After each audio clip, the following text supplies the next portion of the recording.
El credo de los apóstoles. Lección 5. La Iglesia. Foro de discusión. Entre los artículos de fe del credo de los apóstoles, hay uno que dice: creo en la Iglesia, pero hay diversas concepciones de la Iglesia entre cristianos. ¿Es la Iglesia un grupo de personas, o un edificio, o una institución histórica? ¿O es algo mucho más complicado que estos conceptos? ¿Qué es la Iglesia?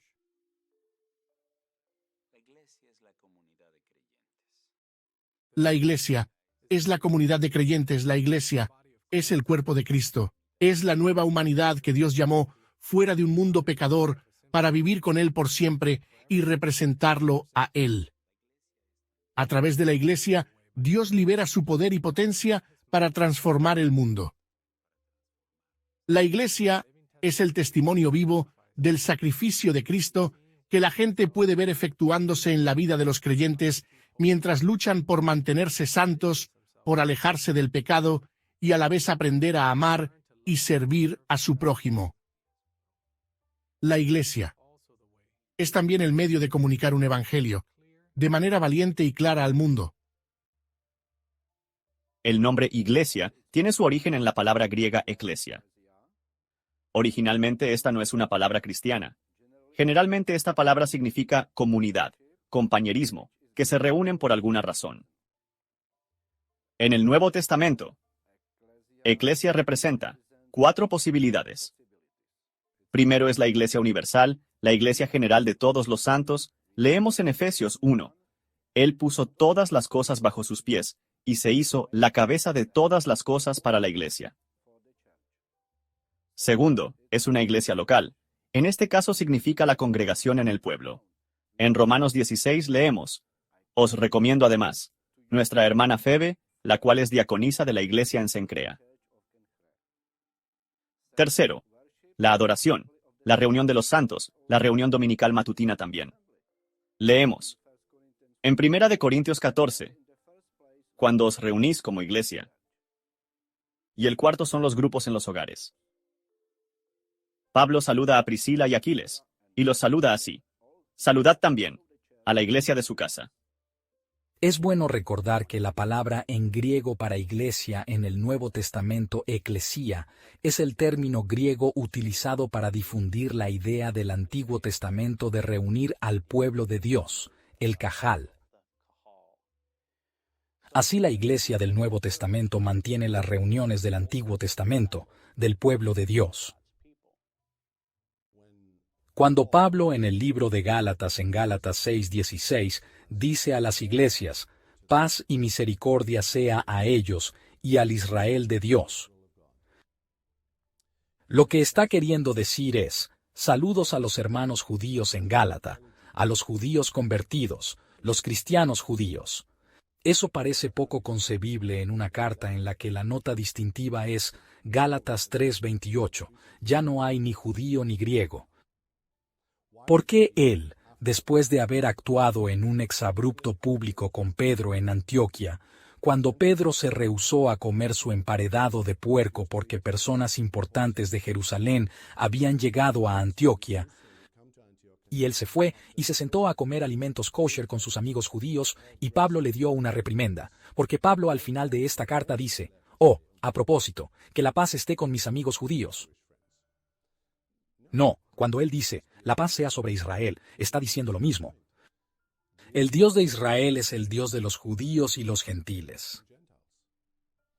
La iglesia del Antiguo Testamento es la iglesia del Nuevo Testamento, o quizás más exactamente, la iglesia del Nuevo Testamento es el florecimiento de la iglesia del Antiguo Testamento. Hay una sola administración del pacto de gracia, que opera desde Abraham hasta Pablo, hasta usted y hasta mí, hoy día. No hay ningún distintivo entre la iglesia judía y la iglesia de los gentiles, o el reino de los judíos y la iglesia de los gentiles. Solo hay una iglesia, el cuerpo de Cristo. Las Escrituras muestran gran continuidad entre la Asamblea de Dios del Antiguo Testamento y la Iglesia del Nuevo Testamento. Pero ¿cuál es la diferencia práctica que hace esta continuidad? ¿Por qué es bueno considerar el trasfondo del Antiguo Testamento de la Iglesia? Los antecedentes de la Iglesia del Antiguo Testamento son esenciales, porque todo el concepto del llamado de Dios a su pueblo viene del Antiguo Testamento. Es fascinante que los padres de la Iglesia nunca consideraran la idea de que la Iglesia cristiana se apartara de sus raíces del Antiguo Testamento. Cuando el santo Marción propuso que se descartara el Antiguo Testamento, no le tomó mucho tiempo a la Iglesia para declararlo un hereje. Fundamentalmente, creo que este punto queda resumido en la descripción frecuente que hace Pablo: el Dios y Padre de nuestro Señor Jesucristo, quien es nuestro Salvador. Él es realmente Yahvé.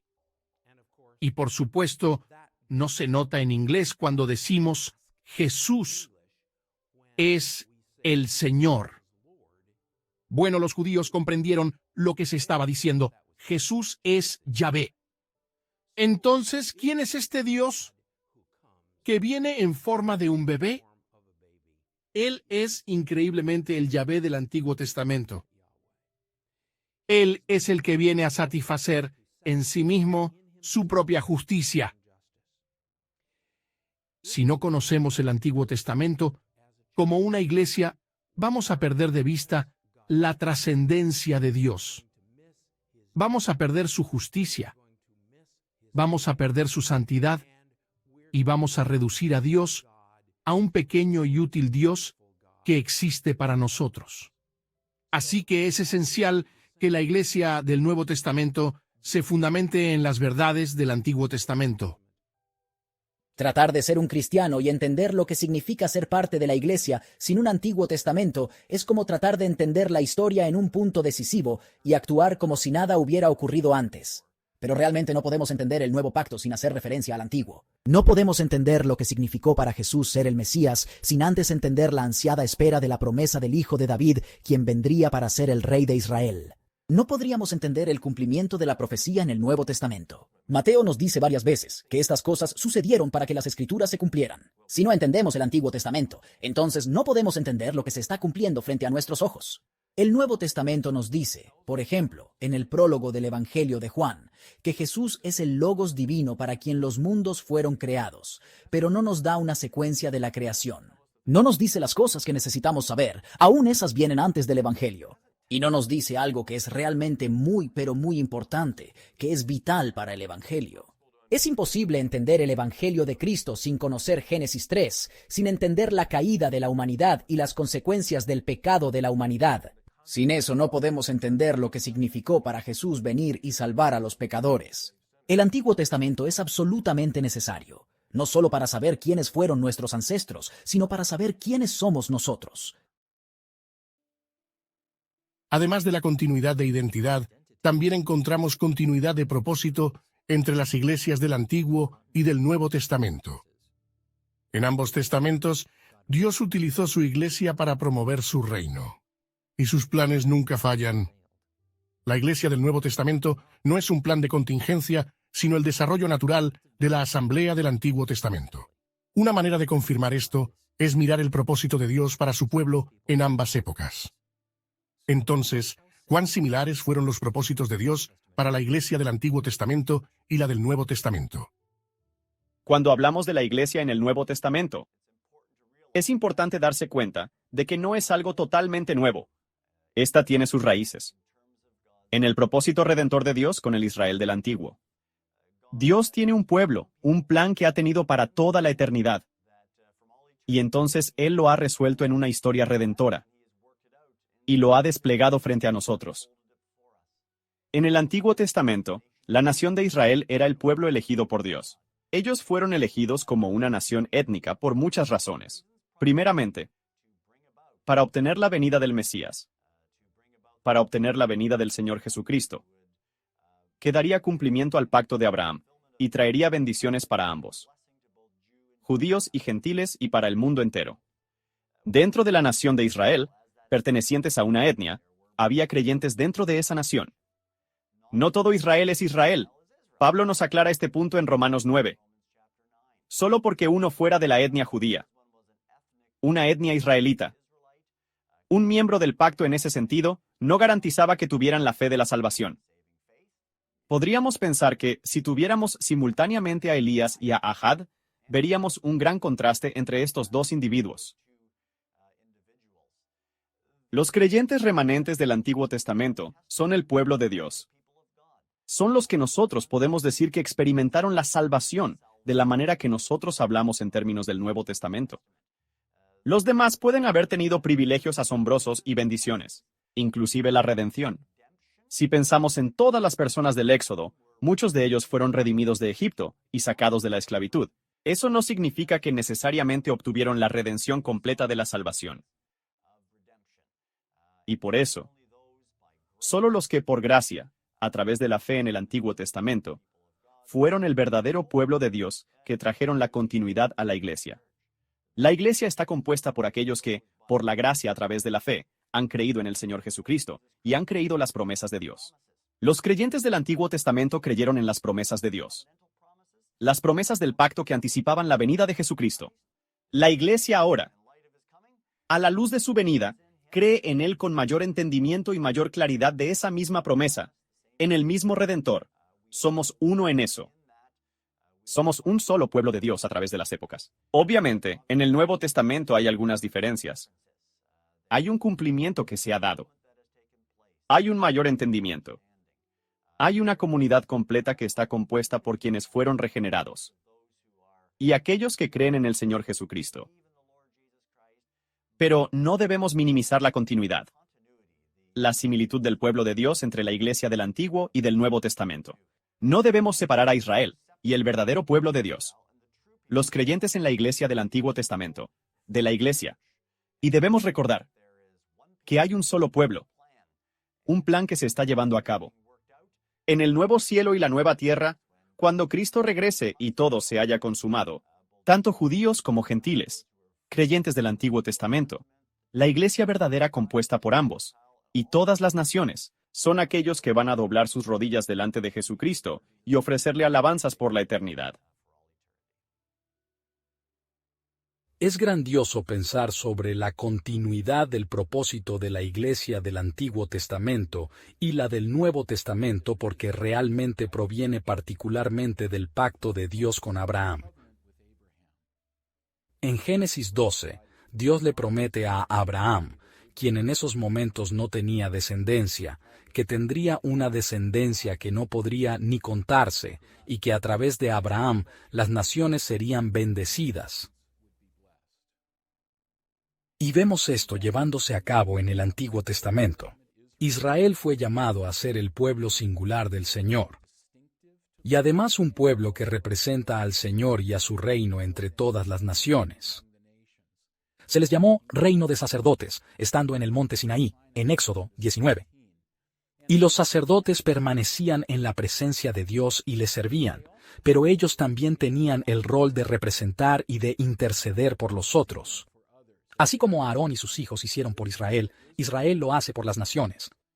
Sabemos, por supuesto, que Israel falló de muchas maneras, así como nosotros también lo hubiésemos hecho. Siendo ese reino de los sacerdotes, esa ruta por la que provienen las bendiciones de Dios a Israel y a todas las naciones. Pero Jesús es la máxima descendencia de Abraham, y ahora en Cristo, la nueva iglesia del pacto es, al mismo tiempo, la receptora de las bendiciones a través de Jesús y la descendencia de Abraham y la ruta de bendiciones entre las naciones. Así, nos paramos en la presencia de Dios para traerle gloria, adorarle, admirarlo y hablar de sus hechos maravillosos. Dios habla del llamado a Israel en Isaías 43 como el pueblo que Él mismo formó para manifestar sus alabanzas. Pedro retoma esta terminología en 1 de Pedro 2 y habla de nuestro llamado a salir de la oscuridad y entrar en la luz para así hablar las excelencias del que nos ha llamado en Cristo. Leemos que Israel ha sido llamada para testificar del Señor entre las naciones, declarar lo que ha hecho y que solo Él es el Salvador y el verdadero Dios viviente. Y leemos en el Nuevo Testamento, en el libro de los Hechos, que los apóstoles fueron llamados para dar testimonio de las obras poderosas de Dios entre las naciones. Hay mucha continuidad del propósito a medida que avanzamos desde lo que Israel fue llamado a ser y tristemente, a menudo, falló en serlo, lo que Cristo logró ser perfectamente, el adorador perfecto del Padre y el testigo para las naciones en nuestro nombre, y lo que Él está haciendo ahora de nosotros. Aún somos imperfectos, pero por la gracia del Espíritu Santo podemos adorar ante el Padre y testificar a las naciones. La promesa de bendición para Abraham está fluyendo a las naciones por Cristo, a través del testimonio y la adoración de su iglesia. La Biblia nos cuenta una historia principal, la historia de la redención, y es muy útil entender que ésta empezó mucho antes que la Iglesia moderna se estableciera. Los creyentes del Antiguo Testamento no conocieron a Jesús de la misma manera que los del Nuevo Testamento. Pero aún así, ellos dependían de él de muchas maneras importantes. ¿En qué se asemeja la relación de la Iglesia del Antiguo Testamento con Cristo a la del Nuevo Testamento con Cristo? La forma en que la relación con Cristo del Antiguo Testamento se relaciona con la relación con Cristo de la Iglesia del Nuevo Testamento. Pienso que está muy bien explicada por el gran teólogo del Nuevo Testamento, Oscar Cullmann, de Basilea, Suiza, en sus numerosas obras, tales como Cristo a tiempo o Salvación en la historia. Él afirma que, en cuanto a la Biblia canónica, al canon bíblico, Jesucristo se posiciona en el centro del tiempo. Él lo ve como un embudo que conduce hacia Cristo y un embudo que sale de Cristo, con Cristo en el centro. La historia de la salvación, la historia de las obras de Dios en la Biblia, comienza con la preocupación de Dios por todo el cosmos. Por ejemplo, al comienzo, los capítulos de Génesis, y entonces el enfoque se reduce a una nación, Israel. Y aún en el Antiguo Testamento, se reduce aún más a la noción del remanente justo de Israel. Y finalmente, todas las promesas y tratos de Dios con su pueblo Israel se enfocan en un hombre, Jesucristo. Pablo dijo en 2 de Corintios 1:20, porque todas las promesas de Dios son en el sí. Según Cullmann, Jesús es realmente, en un sentido, la encarnación de Israel del pueblo de Dios del Antiguo Testamento, por lo que todo se estaba dirigiendo hacia él. En el Nuevo Testamento, todo se mueve desde él. De manera que tenemos una ampliación que sale de un hombre, Jesucristo, hacia la iglesia. Y finalmente, en la consumación, Dios tomará el control del cosmos, en maneras que hasta estos momentos no se han aclarado. Entonces, la Iglesia del Nuevo Testamento se relaciona con el pueblo de Dios del Antiguo Testamento a través de Jesucristo. Esta es la base de la continuidad entre la fe del Nuevo Testamento, la Iglesia del Nuevo Testamento, y lo que Dios hizo por su pueblo, con su pueblo, Israel, antes de Cristo. Eso significa, realmente, que la historia de Israel se convierte en nuestra propia historia. Y este entendimiento de la relación de la Iglesia del Nuevo Testamento y el pueblo de Dios del Antiguo Testamento es extremadamente importante para la identidad propia de los cristianos. Porque significa, por supuesto, que lo que nosotros sabemos o debemos saber sobre Cristo, la verdad sobre Cristo, se anticipaba en los tratos de Dios con su pueblo Israel. Y por ende, hay aspectos sobre Cristo que nosotros no sabríamos y no podríamos incluir, si no fuera porque el Antiguo Testamento nos da y nos trae el testimonio de Cristo de esa manera. Podemos estar hablando de una clase de continuidad entre la experiencia del pueblo de Dios del Antiguo Testamento y la experiencia del pueblo de Dios de hoy en día. Y de alguna manera, eso significa que de alguna forma, los santos del Antiguo Testamento participaron realmente en la fe en Cristo. sin saberlo totalmente o sí, pero sin conocer al menos lo que esto implicaba. Realmente ellos experimentaron la salvación en Cristo, a pesar de que vivieron antes de Cristo. Hay un pasaje en el capítulo 9 de Hebreos, en el que se habla de una muerte que ocurrió, la muerte de Cristo, que nos redime de las faltas cometidas, bajo el primer pacto. Lo que sugiere realmente es que quienes participaron en la fe de Israel en el primer pacto, realmente encuentran o encontrarán su salvación en la obra expiatoria, incluyendo la muerte, por supuesto, la obra expiatoria y la muerte de Cristo. Mirándolo desde otra perspectiva, Pablo puede hablar sobre la fe de Abraham, por ejemplo, que tiene la misma clase de fe que nosotros tenemos. Lo que él quiso decir es que simplemente no era la misma clase de fe en términos formales.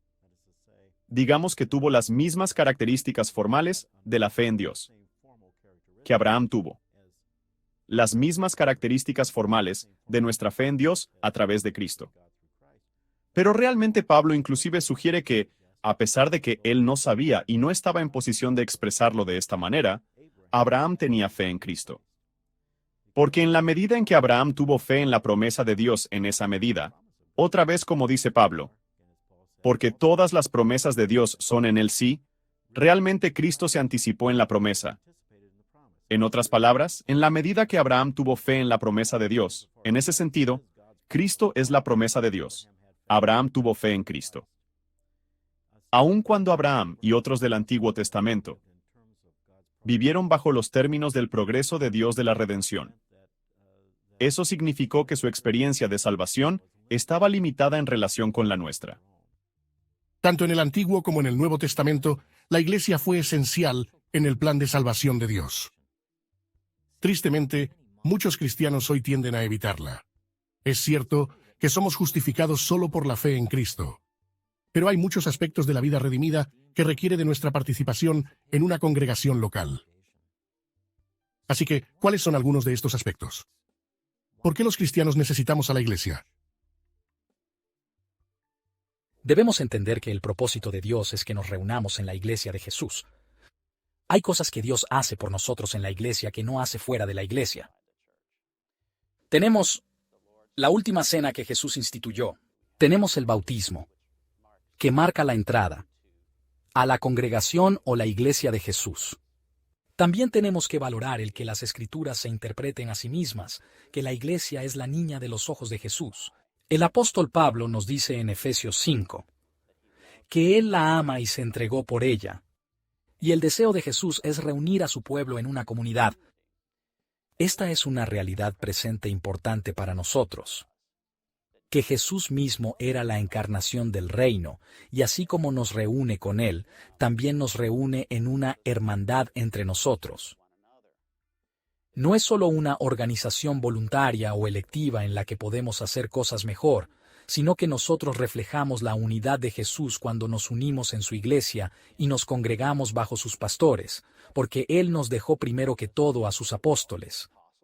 Él le dijo a Pedro, «Tú eres la roca en la cual yo construiré mi iglesia». Jesús es la piedra angular, los apóstoles son los fundamentos. En Efesios 4 nos dice, «Estamos todos construidos bajo una sola casa espiritual o un templo de Dios», tal como nos los recuerda en 1 Pedro. Por eso, no somos tan solo seguidores de Jesús individualmente, sino que somos la encarnación de esta nueva creación que Jesús trajo con su resurrección de entre los muertos y por su entrega del Espíritu a nosotros como su nuevo templo. De manera que somos la presencia del reino de Dios en la iglesia, en la que su pueblo puede encontrar misericordia, perdón y compañía cuando se siente solo. Por eso, la iglesia es la primicia de los nuevos cielos y tierra, que algún día serán vistos por toda la creación. La Iglesia tiene muchas características que derivan de Dios y reflejan su carácter. Por ejemplo, el credo de los apóstoles llama a la Iglesia santa. ¿Sabemos lo que esto significa? Como la santidad de la Iglesia proviene de Dios, una manera de entender esta característica es mirar la santidad de Dios. Entonces, ¿qué es la santidad de Dios? La santidad de Dios significa que Él es única y supremamente superior a toda la creación. Y también hay un lado moral, y es que Dios está totalmente separado del pecado y del mal. La santidad es lo primero que se dice de Dios, especialmente en el Antiguo Testamento. Él se revela a sí mismo como el Santo de Israel. Lo más importante de que Él sea santo es que está separado de lo que somos. Es distinto a nosotros. La principal forma en la que podemos comprender con claridad cuán distinto es Él de nosotros es moralmente. Ser santo para Dios significa ser absolutamente perfecto. Y cuando pensamos en la imperfección, la forma más clara para nosotros es la imperfección moral de nuestras vidas. La santidad de Dios es la que explica realmente todo sobre quién es Él. Pero cuando pensamos en lo más esencial de lo que significa que Dios sea santo, es que no hay pecado en Él. No hay tentación que lo haga hacer el mal. No hay ninguna sombra de desvío en Él. Él es moral y absolutamente perfecto. Él es absoluta y totalmente por excelencia santo. La cosa más importante que podemos saber sobre Él es que es santo. Y al entender que Dios es santo, lo más importante que aprendemos sobre nosotros es que somos pecadores, con una necesidad desesperada de su perdón. ¿Qué dijo Isaías? Ay de mí que soy muerto, pues siendo inmundo de labios y habitando en pueblo de labios inmundos, he visto al Rey Jehová de los ejércitos. Cuando entendemos la santidad de Dios, todo cae en su lugar. Entendemos que el único verdadero Dios viviente es definido primero por el hecho de que es perfecto.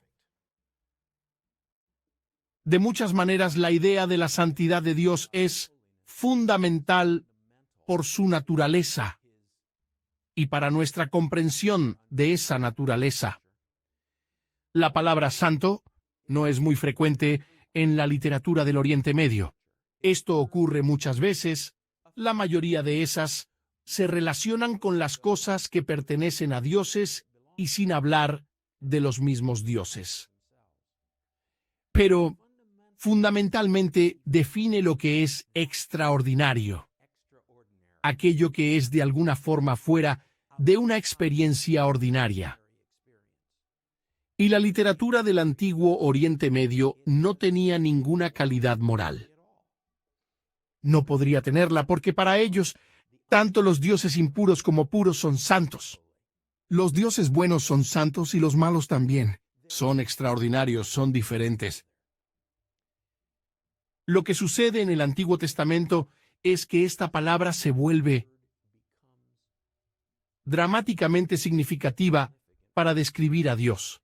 Vemos que aparece más de 800 veces en el Antiguo Testamento. Y hace referencia entonces a que Dios es absolutamente diferente. El Antiguo Testamento dice que hay un solo ser en todo el universo que es diferente. Aquellos dioses, el viento, la lluvia, la tormenta, no lo son. Un dios de madera bañado en oro. ¿Cómo podemos llamar a eso diferente? No, nosotros hemos conocido a un Dios que no es el viento, ni la lluvia, ni el sol. Él es diferente. Y solo hay un verdadero diferente. Eso significa que podemos hablar ahora sobre su carácter santo. Su carácter. Es fascinante pensar la posibilidad teórica de que la santidad puede significar brutalidad si el que es santo es un tipo bruto. Si el que es santo fuera cruel, la santidad significaría crueldad. Pero gracias a Dios, que el que es santo es amor, es verdad, es rectitud, es puro. Por lo tanto, la santidad de Dios no describe meramente su esencia, Él es el diferente, pero también describe su carácter. Y esas son buenas noticias. Entonces, es el que es el diferente, con el que todos nos relacionamos y frente a quien nos pararemos algún día. Este diferente se caracteriza por una naturaleza como esta. Para entender que la santidad de Dios es expresada de esta manera, entonces comencemos a ayudarnos a entender lo que significa cuando decimos: deben ser santos como yo soy santo. Esto no significa que nos tenemos que convertir en dioses, que nos tenemos que convertir en trascendentes, pero sí significa que Él quiere compartir su carácter y cuánto se necesita en el mundo un carácter como este. Cuando el credo de los apóstoles menciona la Santa Iglesia Católica, se enfoca principalmente en la Iglesia como algo universal y no individual. Este énfasis se obtiene de las escrituras que identifican la Iglesia como un reino de sacerdotes y una nación santa. ¿Pero qué implica la identidad de real sacerdocio y nación santa sobre sus obligaciones modernas? Primera de Pedro describe a los creyentes como sacerdotes. Habla sobre el real sacerdocio de todos los creyentes. Es una gran frase, recogida de Éxodo 19, cuando la nación de Israel es descrita como, tú serás, dice Dios, un reino de sacerdotes. Esto nos dice es que, así como Israel fue pensado para que veamos en ellos algo de la personalidad de Dios, los sacerdotes se supone que deben ser amables y reflejar la personalidad de Dios. Por eso, todos los cristianos son esos a quienes si miramos, veremos algunas características de Dios. En ese sentido, todos somos parte del sacerdocio de los creyentes, reflejando la gloria de Dios al mundo. Una de las cosas más importantes que hay que saber sobre la visión de la Biblia de los seres humanos es que estos fueron creados para servir o ministrar a Dios. Yo sé que hablamos bastante sobre servirnos entre nosotros y sobre ministrar entre nosotros, pero desde el comienzo hasta el final, el propósito principal de los seres humanos es el de ministrar a Dios. Si nos remontamos hasta Génesis 2:15, donde Dios dijo que Adán en el jardín iba a trabajarlo y a cuidarlo. Trabajar y cuidar es el mismo lenguaje usado en Números para explicar lo que los sacerdotes y levitas hacen en el tabernáculo. Por eso, desde el principio, cuando Dios puso a la humanidad en su templo del jardín, el jardín del Edén, los mandó a que fueran sacerdotes, de hecho, como sacerdotes reales. Y a medida que avanzamos a través de la Biblia, nos damos cuenta de que ese ha sido siempre el caso, que esto es el ideal para los seres humanos. Pero que en el Antiguo Testamento, y hasta la segunda venida de Cristo, esta actividad se lleva a cabo en relativamente pequeñas áreas, pequeños pedazos aquí y allá. Por ejemplo, todo comenzó con Adán y Eva en el jardín del Edén, que era solamente un pedacito de la tierra. Y continuamos con Israel cuando establecieron un tabernáculo, y el templo de Jerusalén. Aún entonces, los sacerdotes ministraban y servían a Dios, y esto es algo que ocurría en un lugar santo o santificado. Sin embargo, esto es lo que se espera que hagan los seres humanos. Para ello fueron diseñados, para ello fueron puestos en el planeta. La imagen del nuevo mundo, cuando Dios haya santificado la tierra y hecho de toda ella su templo, hecho toda su presencia santa, va a ser el trabajo, un trabajo sacerdotal real para cada ser humano que vive en ese nuevo mundo. Dios le dijo a Israel en Éxodo 19 que Dios los había escogido para que ejercieran un sacerdocio real, un sacerdocio imperial, por así decirlo. Y ese mismo lenguaje de Éxodo es utilizado por Pedro en el Nuevo Testamento para referirse a la Iglesia. Esta es la perspectiva que debemos tener, no solo con el antiguo Israel, sino integralmente con los cristianos que somos un sacerdocio real, un pueblo escogido, un sacerdocio real imperial. Yo sé que todo esto suena un poco extraño porque cuando pensamos en sacerdotes, normalmente se nos viene a la mente que los sacerdotes hacen una limitada cantidad de cosas, ofrecen sacrificios, oran, cantan ocasionalmente, quizás tocan la trompeta, están en los coros y cosas así. Pero en realidad, lo que la Biblia está diciendo es que cada actividad legítima ordenada sobre la tierra, desde el comienzo hasta el fin, ha sido un acto del sacerdocio real de aquellos que sirven a Dios y lo hacen de manera limitada en el Antiguo Testamento, y aún en la vida de Jesús y en la iglesia cristiana hoy en día. Pero al final todo será así.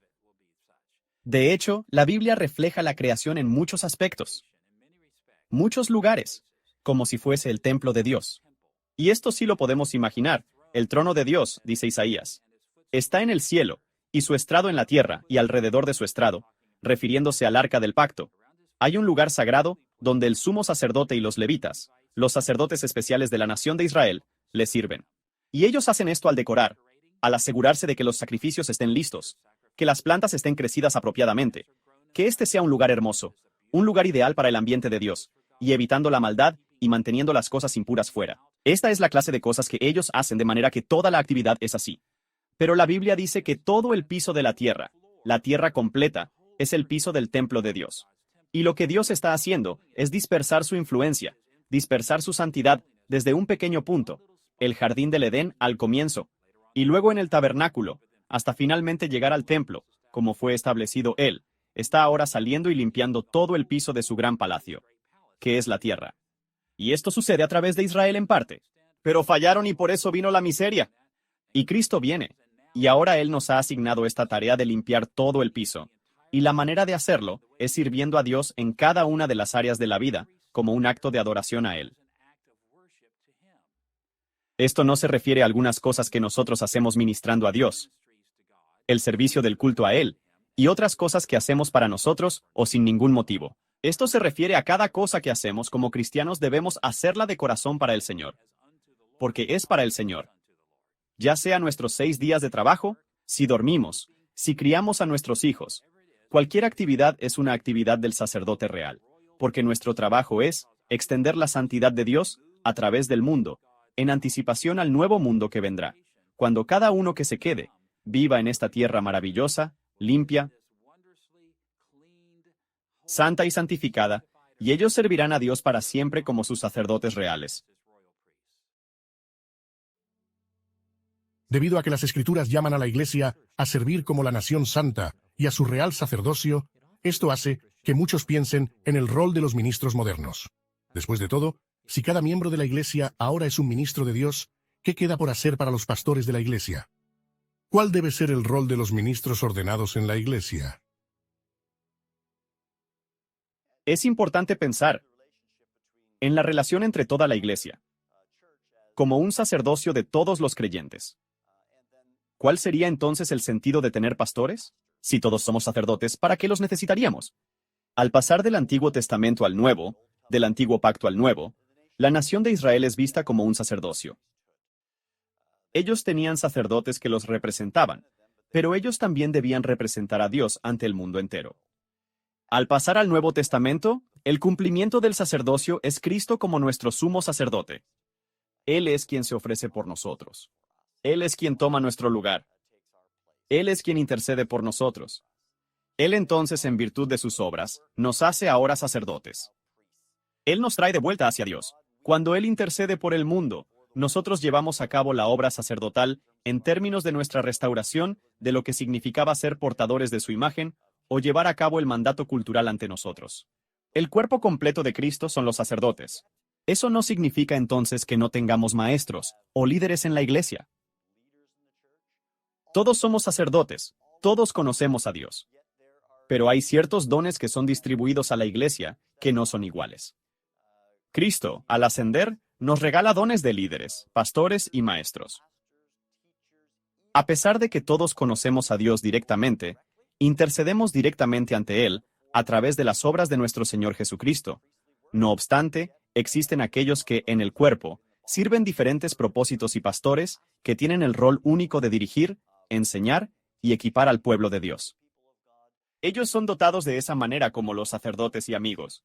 A ellos se les ha dado un rol especial y un liderazgo único en la iglesia. Hay una necesidad, como en cualquier organización, de que haya personas a cargo, y Dios no es un Dios que promueve el desorden absoluto. Cualquier comunidad necesita tener un buen orden. Por lo tanto, es apropiado, y lo vemos en el Nuevo Testamento, que haya personas elevadas, si esa es la palabra correcta, a una posición de autoridad y que nosotros nos sujetemos ante aquellos que tienen la autoridad.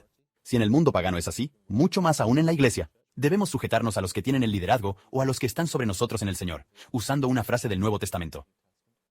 ¿Cuál es el papel de estas personas? Bueno, servir a su pueblo. Somos llamados a ser líderes serviciales, pero también buenos maestros. Este es un papel importante. Si realmente Cristo gobierna su iglesia con su palabra, entonces aquellos que han sido llamados a ser líderes deben ejercer las reglas de Cristo en su iglesia de la misma manera.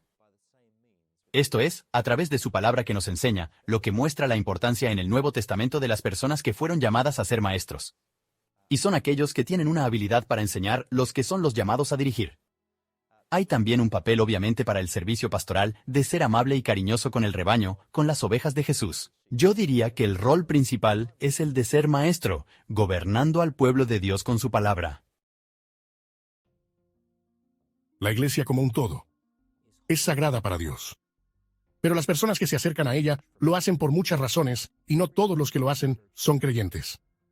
Y esto crea dificultades para los pastores. ¿Cómo pueden los pastores adaptar sus enseñanzas para audiencias que incluyen no creyentes? Los pastores y maestros pueden aprender a adaptar sus enseñanzas a las necesidades de las diferentes audiencias particulares. Creo que poniendo atención especialmente a los sermones del libro de los Hechos. Cuando los apóstoles predicaban, algunos de los sermones que predicaban eran en un contexto que podían esperar que una congregación, una audiencia que pudiera reconocer las escrituras del Antiguo Testamento, las escrituras hebreas, para recibirlas como la palabra de Dios. Por eso, ellos citaban escrituras del Antiguo Testamento. Pedro en Pentecostés cita varios pasajes del Antiguo Testamento, no solo Joel 2, sino Salmo 16 y Salmo 110. O en el apóstol Pablo que predicó en la sinagoga de la diáspora, y otra vez citó las Escrituras porque sabía que eso se recibiría como una palabra de Dios con autoridad. Por otra parte, cuando Pablo va a Listra, en Hechos 14 o a Atenas en Hechos 17, no cita las Escrituras. Todas las cosas que él dice pueden ser demostradas en la palabra de Dios revelada en la Biblia, pero en vez de esto él hace referencia a la revelación general de Dios en el orden creado, porque esa es la revelación que confronta cada gentil pagano. Ya sea que tuvieran uno o muchos dioses, muchos adoraban muchos dioses. Aún así, Pablo supo que ellos serían confrontados con la clara revelación de Dios el Creador. Y por eso, les habló al comienzo en términos con los que ellos estaban familiarizados sobre la revelación general de Dios, siempre para traerlos hacia Cristo, siempre para traerlos a ese punto de que algo nuevo había ocurrido como resultado del envío de Dios del Mesías, no solo como un rescatador de Israel, sino como el Salvador de las naciones. Y esa, creo que es una manera sabia de pensar sobre nuestras prédicas, pensando dónde está nuestra congregación. ¿Dónde está nuestra audiencia en términos de lo que entienden, conduciéndolos más profundamente al entendimiento completo del Evangelio? Es inevitable que la iglesia visible tenga miembros no creyentes. Pero la iglesia invisible es pura y consta de creyentes solamente. ¿Cómo estos dos conceptos se relacionan entre sí? ¿Debemos hacer énfasis en la iglesia invisible al punto de tratar de purgar cada no creyente de la iglesia visible? ¿Debemos hacer énfasis en la iglesia visible al punto de que asumimos que en nuestra congregación todo el mundo es salvo? ¿Qué aplicaciones responsables podemos extraer de nuestras creencias sobre la iglesia visible e invisible? Hablamos de la iglesia visible y de la invisible tanto en la teología como en la historia. Nos referimos a la iglesia visible como la expresión local del cuerpo de Cristo, formada por cristianos genuinos y personas que se consideran cristianas. La invisible sería el pueblo de Dios de todos los tiempos y lugares, del cielo y la tierra, que han sido parte del pueblo de Dios, muchos de cuyos miembros no podemos ver ahora. Están en el cielo con Dios o en otros lugares del mundo. La iglesia visible es la que vemos como iglesia local, donde los cristianos, o quizás muchas iglesias, se reúnen. Recordemos que Jesús dijo que en la iglesia siempre habría cizaña entre el trigo, al igual que tenía discípulos fieles. Pero tenía a Judas allí. Pablo tenía sus demas entre sus discípulos, si se quiere decir así. Siempre los habrá en la iglesia local, pero la disciplina, la predicación fiel del Evangelio, hacer que las personas caminen fielmente con Cristo, es tarea de la iglesia local. Y si discernimos que hay personas no convertidas, cizaña entre el trigo, debemos manejarlo apegados a la palabra. A pesar de que sabemos de que habrá cizaña entre el trigo, no debemos ignorar esta situación. Cuando se manifieste un Judas potencial, un Demas, una cizaña, el Señor nos ha dado en las Escrituras medios bíblicos para buscar esa disciplina de la Iglesia. En Mateo 18, vamos a la persona y la confrontamos. En el paso 2, traemos a otra persona. Finalmente van a la Iglesia, y ésta decide, conforme a Mateo 18 y 1 Corintios 5. Si esa persona decide continuar viviendo como un no creyente, sin arrepentirse de su pecado, entonces nosotros la debemos tratar como un no creyente. Oramos por ellos, continuamos siendo el testimonio para ellos, pero no tendrá privilegios de membresía y asociación. Así que, la idea de la iglesia invisible es muy importante, pero como un concepto teológico que reconocemos que existe, no tiene un gran impacto fuera del sentido de que sabemos que estamos hablando de personas en otros lugares que no podemos ver, pero que están vivos ahora.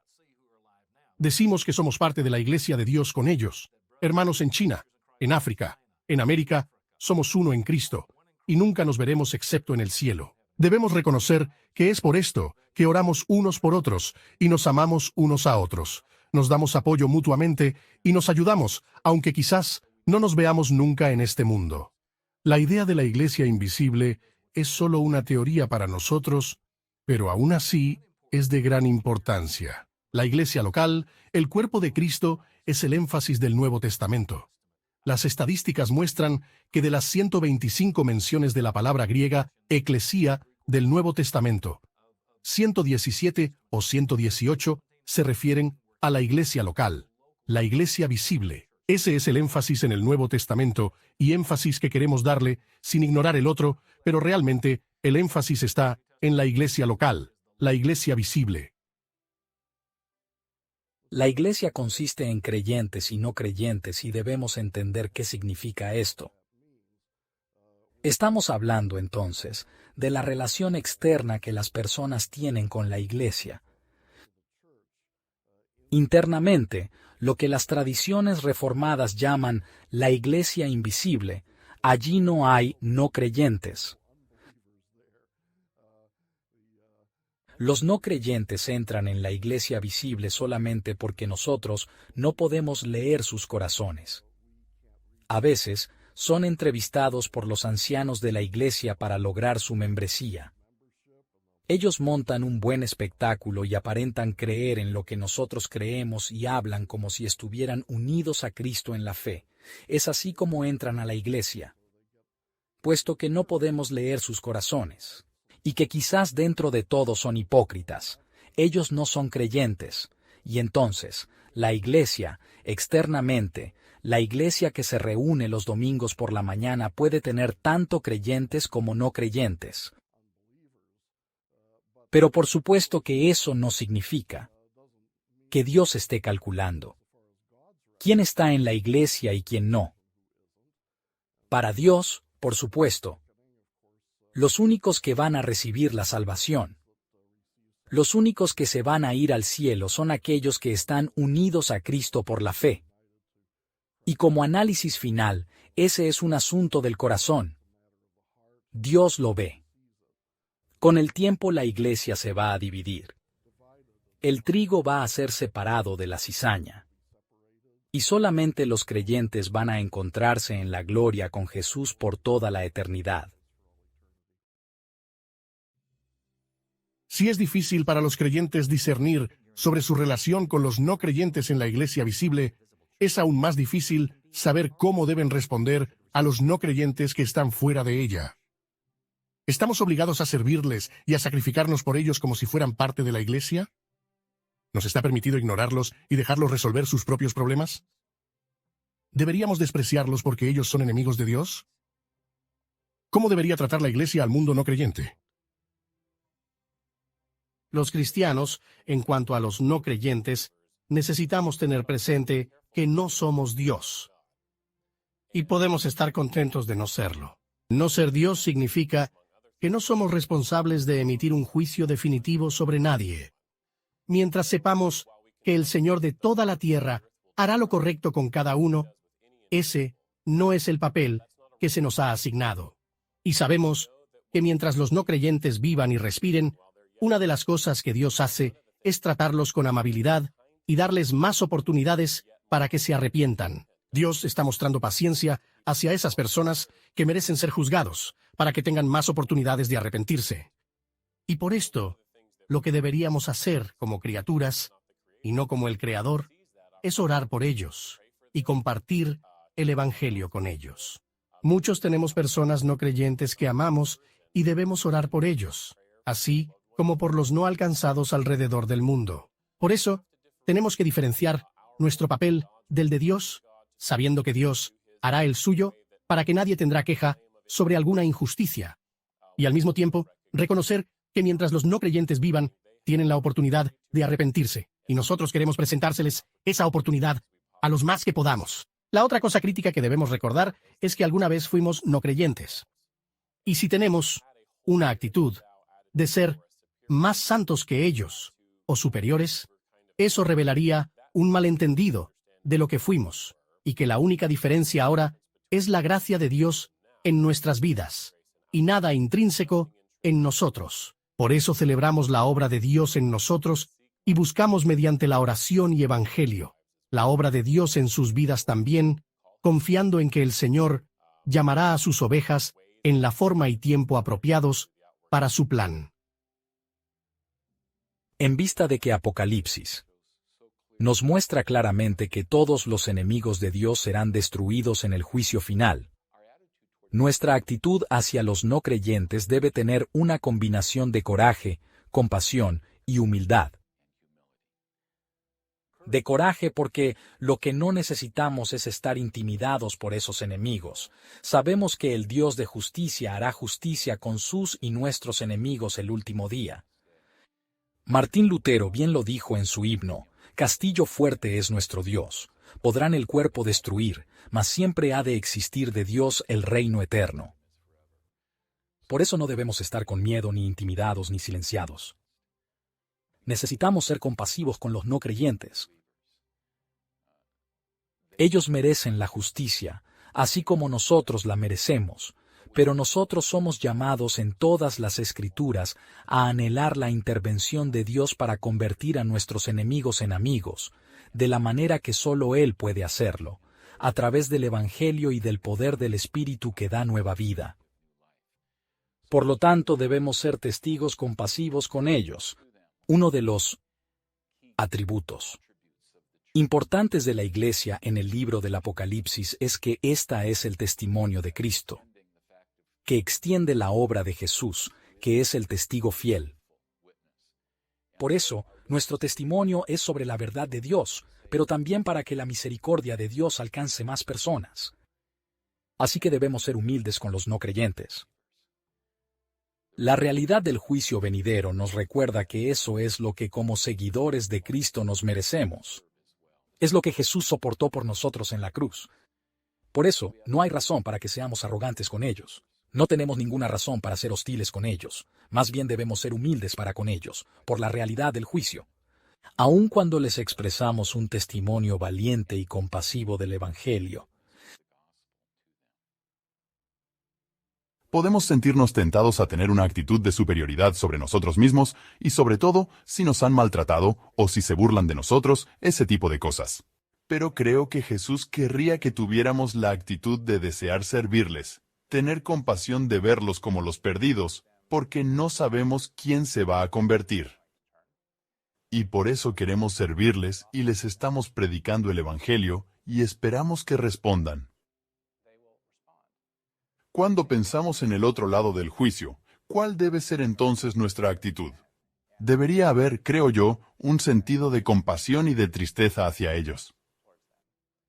Y en este punto deberíamos tener una clara conciencia de que los amamos cuando tuvimos la oportunidad de hablarles del Evangelio, y que ellos no nos podrán señalar con el dedo y decirnos, «Tú sabías. ¿Por qué no me dijiste sobre este Cristo?» Necesitamos vivir entre ellos con una visión de futuro, no condenándoles por adelantado, sino sirviéndoles y ayudándoles a encontrar refugio en Cristo.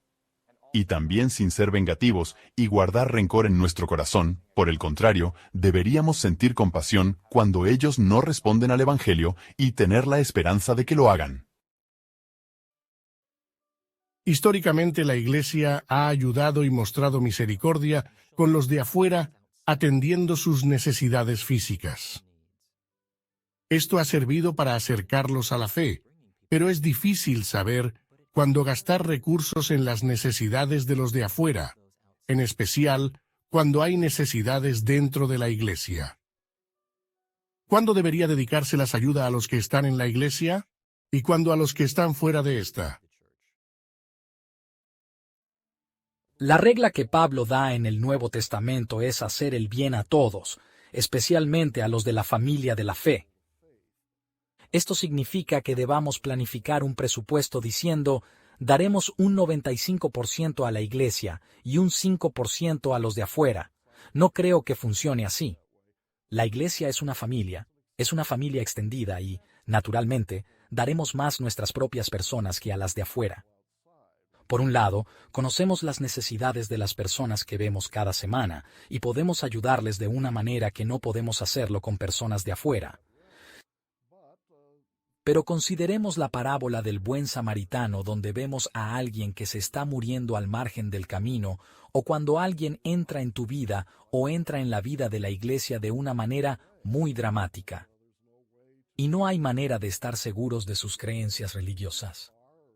O si cree en Dios o en lo que nosotros creemos. Nuestro primer instinto debe ser de ayudarlo a resolver sus necesidades. No necesitamos ponerle una prueba religiosa o de credo para hacerlo, simplemente hacemos lo que podemos. Debemos dejarle eso a la providencia de Dios. Por supuesto que deseamos ayudar, así como en una familia. Damos el grueso de nuestra asistencia a nuestros propios hijos y a nuestros cónyuges. Pero si nos encontramos con alguien que está en necesidad, si estamos en situación de poder ayudarle a cubrir esa necesidad, debemos hacerlo. La tarea más importante de la Iglesia con los no creyentes es el mandato de Jesús de hacer discípulos a todas las naciones. Llamamos a esto la Gran Comisión. Como parte de la Gran Comisión, la Iglesia evangeliza a los perdidos en cada nación al hablarles del Evangelio. La Gran Comisión también incluye disciplinar a los creyentes y reunir a los creyentes en congregaciones de la Iglesia local. Debido a la naturaleza monumental de esta tarea, ¿cuáles son algunos modos prácticos en los que las iglesias pueden llevar a cabo la Gran Comisión? El reto al final de los evangelios es ir por todas las naciones, proclamando las buenas nuevas y haciendo discípulos. El lenguaje del discipulado implica algo más que ser un alumno. Implica algo más que ser un creyente. Implica estar en una relación con Dios. Sí, con el Dios que nos enseñará y nos guiará, pero el reto de hacer discípulos es tener a personas que tengan una vida de aprendizaje y relación con Dios. Y que por ende necesitarán ser moldeados. Las personas necesitan relacionarse con otros creyentes para aprender a vivir la vida cristiana. Esto requiere de enseñanza acerca de los requisitos que exige Dios a sus seguidores y discípulos. Y esto debe insertarse en la iglesia, porque es allí donde Dios ha establecido que las personas crezcan como cristianos y sean alumnos de por vida, estando en una relación con Él y siguiéndole fielmente.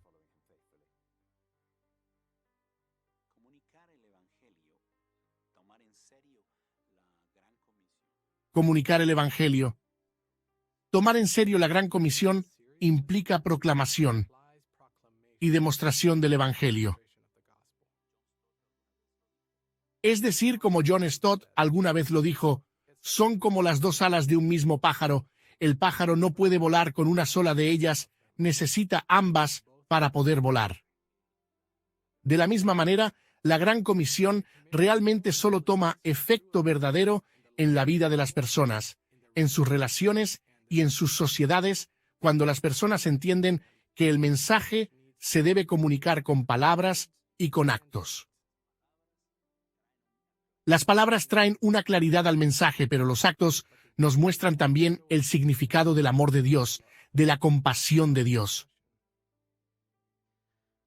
دور أساسي عشان يقدروا المؤمنين والخدام. Es esencial para los no creyentes y los siervos del Evangelio luchar para hacer el Evangelio vivo, si quieren alcanzar a las personas y dar cumplimiento a la gran comisión. Dios, al venir al mundo, se convirtió en carne en Jesucristo. Y para que nosotros podamos proclamar el Evangelio y alcanzar al mundo, tenemos que reconocer que el mundo está compuesto de diferentes personas, diferentes idiomas, diferentes culturas y diferentes civilizaciones. En cada nación, cada raza y cada grupo étnico, reconocemos que hay una forma diferente, color, civilización y una mentalidad y comportamiento específico. Cada uno debe presentar el Evangelio a las personas de una manera que puedan entenderlo, en una manera que puedan aprovecharlo y dentro del contexto de la mentalidad de las personas y de sus civilizaciones. Podríamos preguntarnos, ¿cómo podemos presentar el Evangelio efectivamente a alguien de otra cultura? Para poder comunicar el Evangelio a otras personas, necesitamos simplificar e interpretar el Evangelio mediante herramientas y una variedad de métodos que las personas con otras formas de vida, cultura y civilizaciones aceptarán. Nosotros entendemos que Jesús nos dejó un modelo de cómo alcanzar a los extraviados de la humanidad. Y ese es un modelo sin mancha. Es un modelo perfecto. Funcionó en el siglo XX y funcionará en el siglo XXI. Y si Jesús se queda en los cielos un poco más, continuará funcionando. Ese modelo es la evangelización. La evangelización pasó por culturas, denominaciones, diferentes posiciones de personas y estratos socioeconómicos, sin importar si eran buenos o malos. Llega a personas que están extraviadas. No solo logramos que las personas se salven a través de prédicas, enseñanzas y el testimonio del Evangelio de Jesucristo. Entonces, ¿qué haremos después de que ellos han sido salvos? Y el problema es que la mayoría de las personas no se integran en las diferentes iglesias porque no se sienten parte de ella. ¿Cómo continuamos llevando a cabo esta gran comisión? Bueno, tenemos que testificar primeramente en casa, en los hogares, literalmente en nuestra casa. También debemos hacer obras de evangelismo dentro de nuestras iglesias particulares porque hay personas en la iglesia que quizás se unieron porque sus padres o abuelos u otro conocido ya estaba. Si queremos empezar, empecemos en Jerusalén, en nuestra casa, en nuestra iglesia, testificando el Evangelio de Jesucristo. Luego de esto, entonces podemos alcanzar a los de afuera y a los de la comunidad, y luego de la comunidad a otras partes y facetas del mundo de manera que el Evangelio puede ser diseminado por todos lados. Esas personas pueden tener la oportunidad de escuchar el Evangelio y de ser salvos. Cuando pensamos en esto, debemos recordar nuestra posición cuando se trata de pasos prácticos y el testimoniar. Hacer que las personas sean salvas es permitir que el evangelismo se lleve a cabo. Cuando hablamos de evangelizar, hay una simplicidad en esto, y debemos asegurarnos de no confundir la simplicidad de esto y tratar de agregar cosas que lo hagan más difícil. ¿Qué es lo que quiero decir con eso? Que primero que nada debemos orar para que el Espíritu Santo sea quien nos dirija y nos guíe. Y en segundo lugar, asegurarnos de tomar el Evangelio. No la ideología del hombre, sino el Evangelio. Sabemos que, si exaltamos a Jesús, Él atraerá a los hombres hacia Él. La cosa más grande que me llena de emoción sobre dar testimonio a las personas que no conocen a Cristo, es que yo no tengo la responsabilidad de atraerlos hacia Cristo. Tengo la responsabilidad de ir y predicar el Evangelio, testificando las buenas nuevas, Pero la parte más difícil del trabajo Dios se la deja a Cristo. Lo que yo debo hacer es exaltarlo y Él atraerá a las personas hacia Él. Cuando pensamos en esto, las oraciones deben ser el objeto, deben ser el núcleo y así tomamos el Evangelio y lo llevamos a todo el mundo. Tan pronto hagamos eso, oiremos a Dios decir, bien hecho, siervo bueno y fiel. Dios nos mandó a compartir el Evangelio con el mundo y a dirigirlos a una relación salvadora de Jesucristo. Pero muchos piensan que no necesitan a Cristo. Creen que si ellos son lo suficientemente buenos o morales, se pueden ganar el cielo. Otros creen que, si siguen diligentemente una religión diferente con buenas intenciones, pueden ser salvos también. ¿Pero qué dicen las Escrituras sobre esto? ¿Puede una persona de bien ser salva sin llegar a la fe en Cristo? Una pregunta que las personas se hacen a menudo es si es posible para alguien ser salvo sin una fe personal en Jesucristo. La Biblia indica claramente que Jesús es el único camino para ser salvo y ser rescatado de nuestros pecados, y conociéndole a Él somos perdonados de nuestros pecados y entramos en una relación con Dios. Pero por supuesto que el ángulo particular de esa pregunta es qué pasa con aquellos que nunca escucharon. ¿Será posible que ellos se salven sin haber conocido a Dios? A esto la Biblia nos dice que no. Por eso es que la evangelización es tan importante y crítica.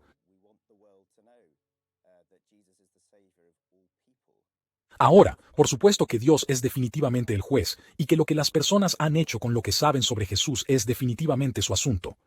Pero debemos asegurarnos de ir con un grado de urgencia para que todos escuchen el mensaje de salvación solo en Jesús. ¿Puede una persona bien intencionada, que no sea cristiana, pero sí una buena persona, de cualquier manera que la definamos, puede llegar a la salvación sin tener su fe en Jesucristo? La pregunta es la que llamamos de esperanza amplia. Si nosotros estamos pensando en aquellos, digamos, los que viven en otros países quienes nunca han escuchado sobre Jesucristo, ¿pueden ellos ser salvos? Digamos un buen intencionado hindú podría ser salvo, apartado de la fe en Cristo. Y yo creo que la respuesta a eso debe ser categóricamente que no. La fe viene de escuchar y escuchar la palabra de Dios. Y a menos que con nuestras bocas nosotros profesemos que Jesús es Jesucristo, el Señor y Salvador, no hay posibilidad de salvación. Fuera de Cristo no hay otro nombre, debajo del cielo, que se le haya dado entre los hombres a través del cual podamos ser salvos, solo en Jesucristo.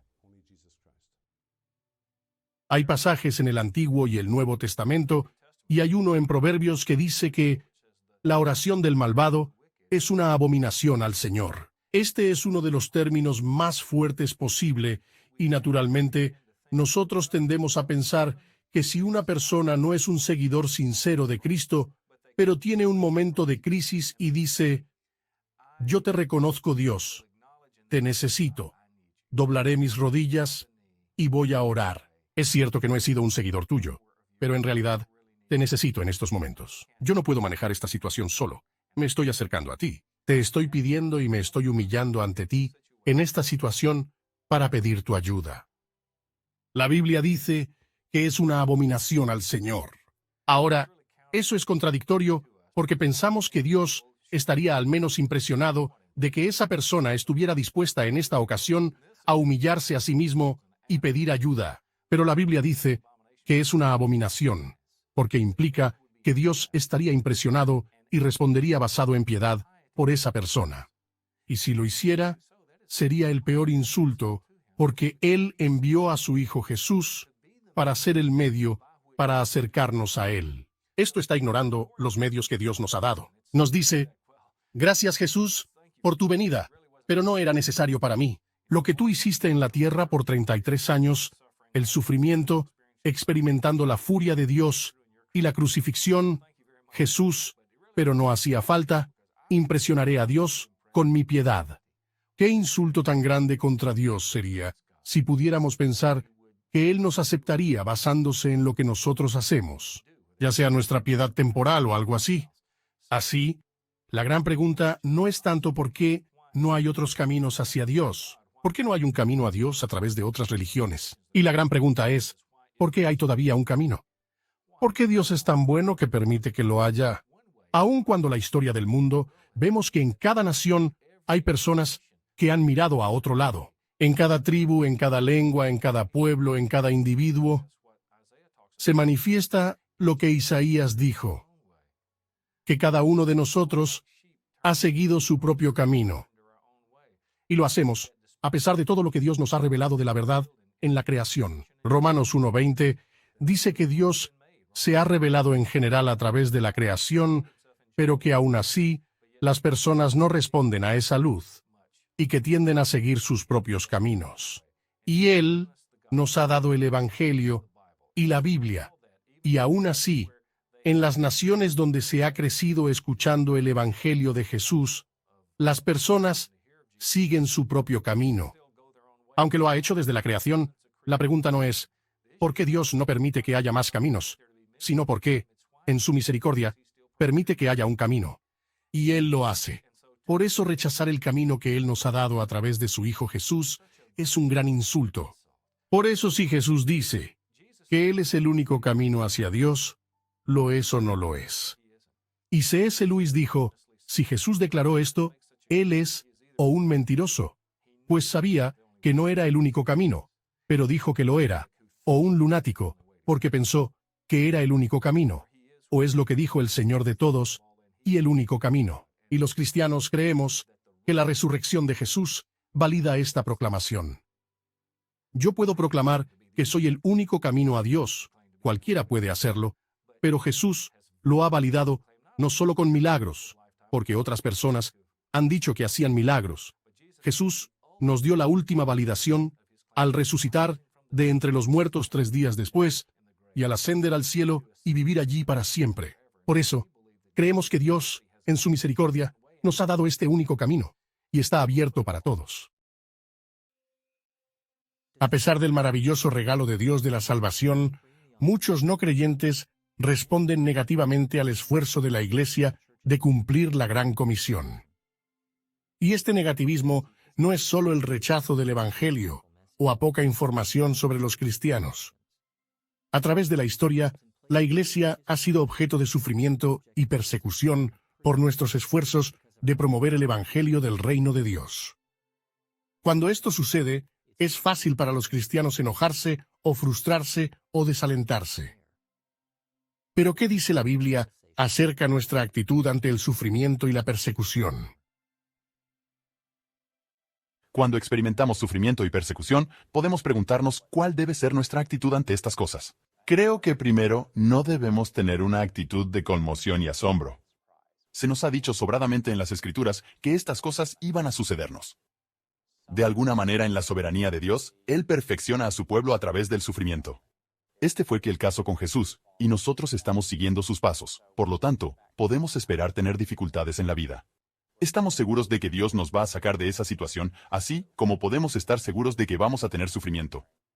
En Romanos 8, Pablo dice que somos más que vencedores a través de estas cosas, que no debemos contarlas como abandonos de Dios, sino que Dios nos está usando, así como un buen entrenador con su atleta, para entrenarnos, acercarnos a Él, para pelear contra nuestro enemigo real que es nuestro pecado, nuestras formas de obstruir a Dios con nuestros miedos y lo alejarnos. Por eso, los apóstoles se alegraban cuando sufrían. Ellos pensaban que era algo grande ser contados como valiosos para sufrir por su nombre. Ciertamente, la persecución por amor a Cristo es más fácil de soportar, pero todas las clases de sufrimientos que nos vienen son redentoras, ya sea un cáncer o una enfermedad difícil, o problemas en el trabajo, o dificultades financieras, todas estas cosas son materiales que Dios usa para transformarnos. Entonces, gritamos por ayuda, nos aferramos a Dios, nos identificamos con Cristo y tenemos una comunicación del sufrimiento con hermanos creyentes y encontramos que Dios nos consuela con eso. Por eso debemos sentir gratitud de una manera curiosa de que somos tratados como niños, y esto es disciplina, donde Dios nos está disciplinando y ayudando a ser como Cristo a través de estas dificultades por las que atravesamos. cómo los cristianos crecen y maduran en Cristo raras veces se determina en base a qué tan poca o mucha persecución experimentan, sino por su actitud o respuesta a la persecución o al sufrimiento que viene a sus vidas. Por eso, ¿cuál es la respuesta apropiada al sufrimiento y a la persecución? Yo creo que la primera cosa que un seguidor verdadero de Jesucristo experimentará es mayor preocupación por el sufrimiento de otros que por el propio. El Espíritu nos está empujando siempre, lejos de nuestro centro narcisista, a la defensa vigorosa de otros que sufren. Es una dinámica de olvido propio. La redención de Dios involucra la liberación de todos los sufrimientos e injusticias de los seres humanos, por lo que no debemos ser pasivos ante lo que está incorrecto, aquello que causa sufrimiento a los seres humanos, porque también el corazón de Jesús sufre. Por lo tanto, debemos ser activos en el trabajo del reino, activos en lograr la paz, activos en exponer y rechazar el mal. Eso es parte de nuestro llamado. Pero hay ocasiones en las que no está dentro de nuestra autoridad o poder el cambiar algunas de las variables que causan dolor y sufrimiento en nuestras vidas y en las vidas de otros. Allí, la sabiduría de los escritores del Nuevo Testamento entra en juego. Tenemos que replantearnos estas experiencias como oportunidades para crecer en la transformación de nuestras almas. Estas son oportunidades para nosotros, para reconceptualizarnos como prisioneros, no del mal, sino prisioneros del Señor Jesucristo. Aceptar cuando no hay otro camino más que el hacer la voluntad de Dios. Y para sobrellevar estas cosas con una expectativa alegre de que sean pasajeras, interinas, transitorias, de un corto plazo. Y así vemos aún las cosas oscuras que no podemos cambiar, como con un propósito, y como algo en lo cual podemos mostrar una medida de gracia y agradecimiento a nuestro Señor Jesús, y vernos como sus siervos.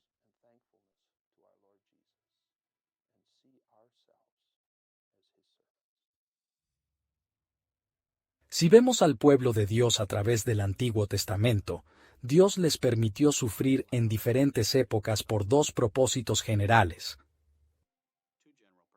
Uno es para refinarlos, para enseñarles a depender de Él solamente, y el otro es para mostrar su gloria entre las naciones, y cómo Él iba a liberar o salvar a su pueblo del sufrimiento. La esclavitud en Egipto es un ejemplo.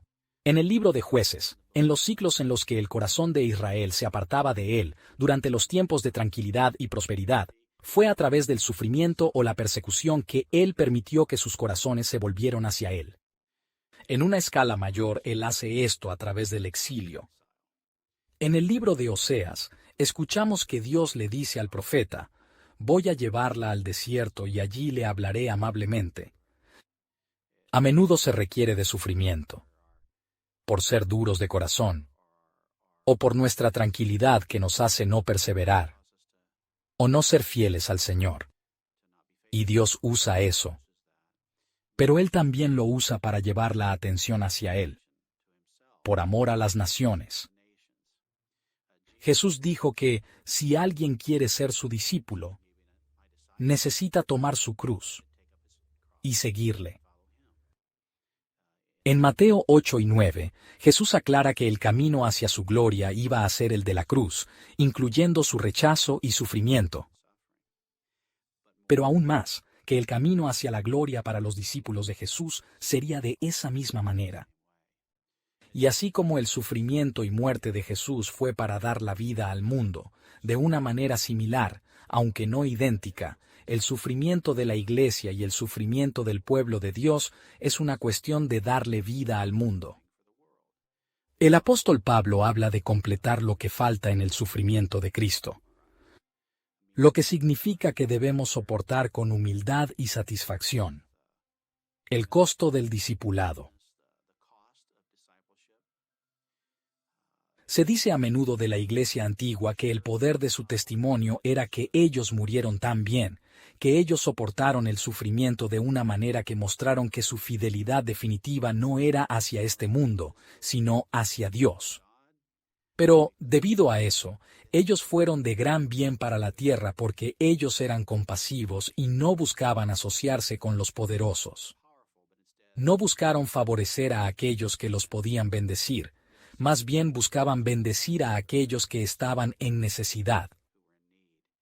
Y si tenemos esta mentalidad en nosotros mismos, esta actitud que estaba en Jesucristo, como dice Pablo en Filipenses 2, que si nosotros compartimos su sufrimiento, también compartiremos su resurrección y gloria. Cuando sufrimos por causa del Evangelio, es muy útil recordar que nosotros no sufrimos solos. No solo la Iglesia sufre con nosotros, sino que Jesús lo hace también. A través de nuestra unión espiritual con Él, nuestros sufrimientos son los suyos. Este concepto teológico de unión con Cristo está presente en el Nuevo Testamento, pero es particularmente prominente en los escritos de Pablo, donde vemos frases como en Cristo, en Jesús, en el Señor, en Él. Pero ¿cómo funciona exactamente esa unión? ¿Qué significa estar en Cristo? Uno de los términos favoritos de Pablo para definir qué es ser cristiano es estar en Cristo. Y la idea es que cuando nos convertimos en cristianos, somos llamados a tener una relación con Dios, nos unimos a la persona de Cristo. Por su sacrificio por el pecado y su resurrección de entre los muertos, podemos conocer su perdón y tener una nueva vida. Y eso está integralmente unido a la persona de Jesús y a su obra. Para abreviarlo, Pablo nos dice que podemos hablar de estar en Cristo porque todos esos beneficios de Cristo se han convertido en nuestros beneficios, así como estar situados frente a Dios también. Jesús nos dijo que Él vino para que nosotros tuviéramos vida y vida en abundancia.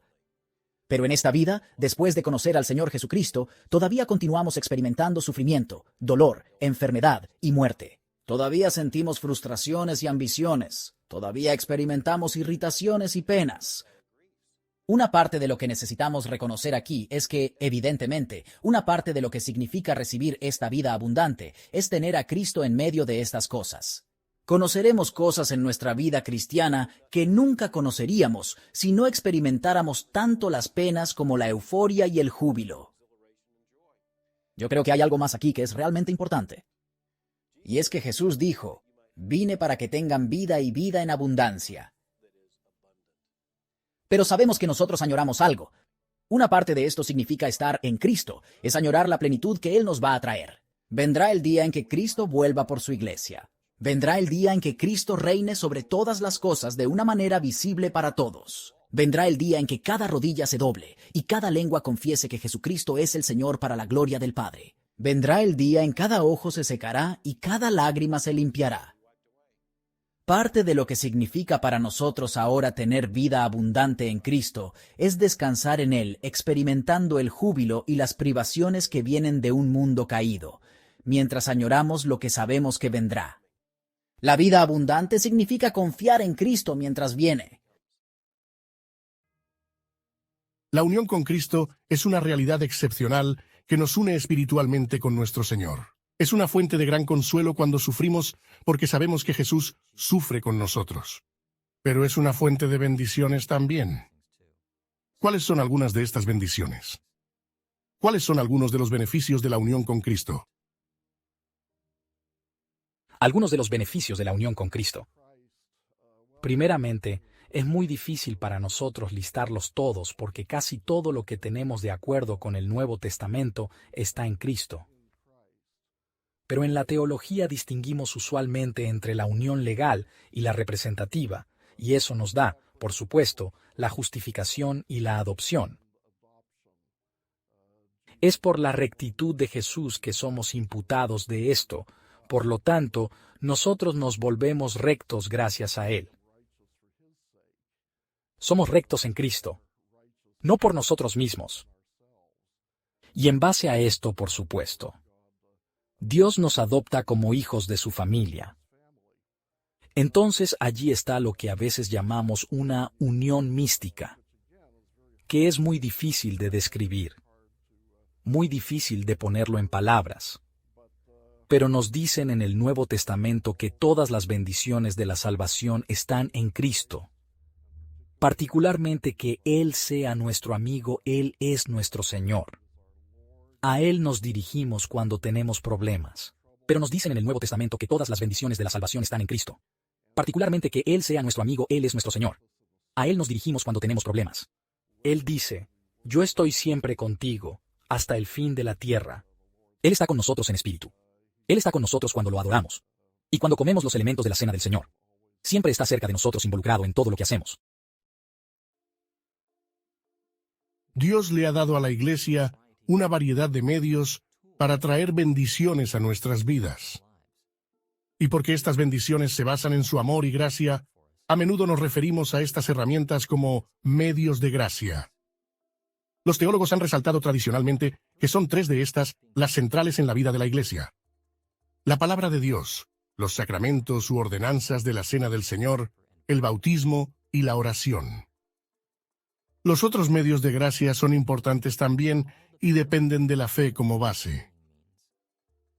Dada la importancia de las bendiciones de Dios, a veces nos preguntamos, ¿deberían administrarse los medios de gracia cada vez que la Iglesia se une a adorar?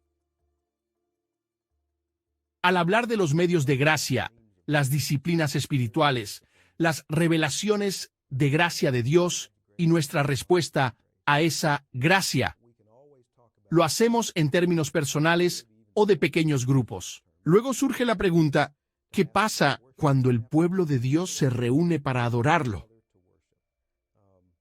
Algunos se preguntarán, ¿deben manifestarse los medios de gracia cada vez que estamos en adoración? Creo que la respuesta a esa pregunta yace en la frase cada vez y también en adoración. Veamos, nada tiene que suceder cada vez. En otras palabras, no hay una lista que Dios nos ha dado cuando nosotros lo adoramos. En nuestra iglesia, a veces, el tiempo de oración no es sino una oración del pastor, a veces hay más de 25 peticiones. Y ese momento se extiende a 15, 20 y 25 minutos. Lo que significa que las cosas no siempre recibirán la misma atención cada domingo. Creo que cuando se trata de los medios de gracia, deseamos asegurarnos de no tratar de controlar la forma en la que Dios los usa, porque en el análisis final, la adoración de por sí es un medio de gracia. No se está diciendo, ¿están activos los medios de gracia en la adoración?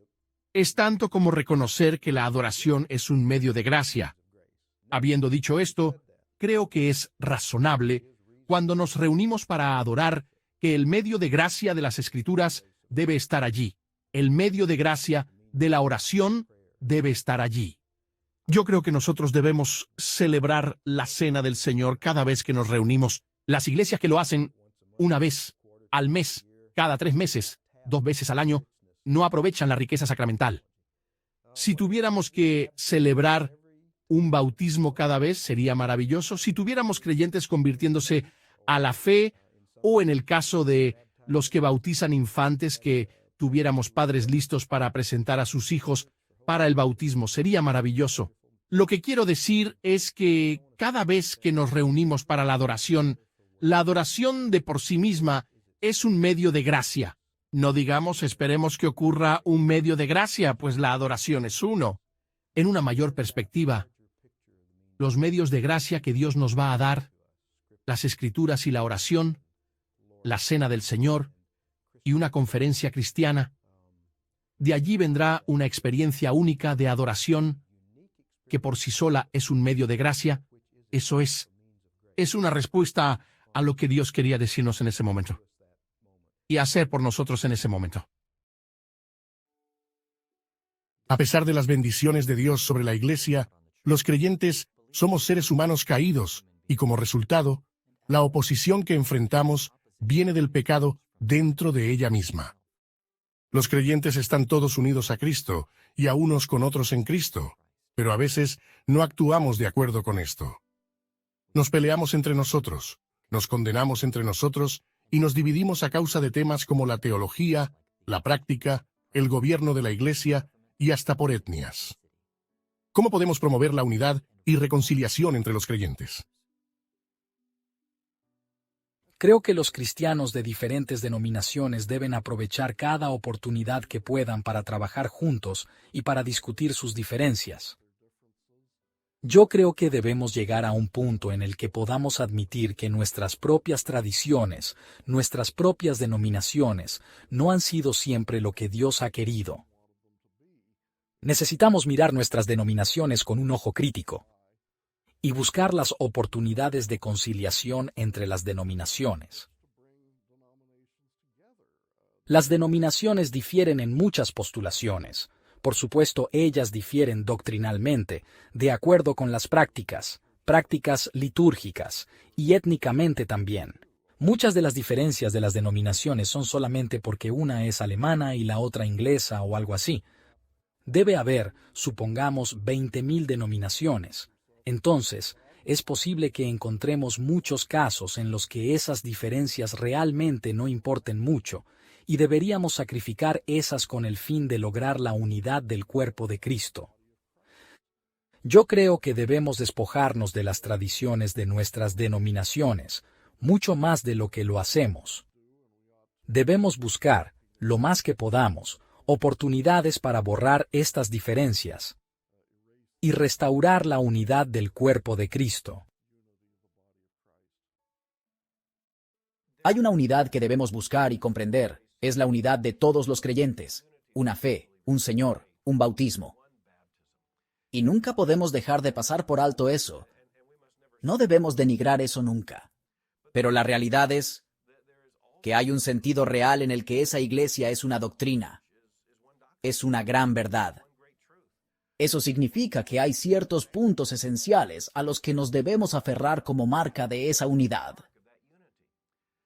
Eso es solo un recordatorio para nosotros de que donde hay aberraciones de la doctrina que niegan lo que es esencial para la cristiandad, no es realmente un asunto de unidad de la iglesia, es una cuestión de si se trata una verdadera iglesia. Porque cuando se niega lo esencial para las doctrinas fundamentales, realmente no es un asunto de unidad de la iglesia, sino de la identidad de la iglesia. La iglesia verdadera siempre estará marcada por la unidad aun cuando haya desacuerdos en asuntos secundarios, aun cuando organicemos las congregaciones de una forma diferente y tengamos creencias diferentes, porque reconocemos que somos auténticos cristianos que difieren en puntos de entendimiento, pero la unidad es saber que Dios es exactamente la verdad y que un día Él va a instruir a su verdadera iglesia de manera tal que llegaremos a un entendimiento común. Eso es cuando estemos frente a Él glorificado, cuando la iglesia vea de frente a nuestro Salvador. Hasta entonces, necesitamos demostrar unidad, pero necesitamos asegurarnos de que esa unidad es establecida en la doctrina y en la verdad, no meramente en nuestra intención. Efesios 5:25 dice, Cristo amó a la iglesia y se entregó a sí mismo por ella. Nosotros somos su novia, y desde la caída de la humanidad, Dios ha usado a su iglesia para construir su reino y para redimir este mundo perdido. La iglesia no es nuestra salvación. La iglesia es el corazón del reino de Dios en la tierra, es sanidad y restauración.